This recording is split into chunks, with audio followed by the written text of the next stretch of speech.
really need your help with a shampoo recommendation. I literally just washed my hair and it's already greasy from my Thankfully, the solution is very, very simple. You need a residue-free shampoo, and the one that I professionally recommend is this one right here, Colour Security Shampoo.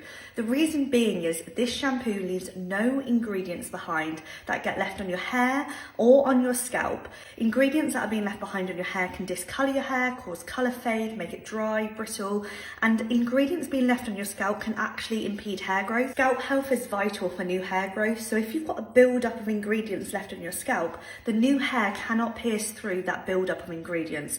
This is why it's crucial for you to use a residue-free formula. Your shampoo has one job and one job only. It is to clean your hair and your scalp. It's then down to your styling products to smooth the hair, volumize the hair, get rid of frizz, not your shampoo. You only want your shampoo to clean. Shampoo protects your colour, is actually doctor recommended by a top hair loss specialist in New York. This is why, as a professional hairstylist, I choose to recommend the Colour Security Shampoo. I've used it on all of my clients and myself for the past 6 years.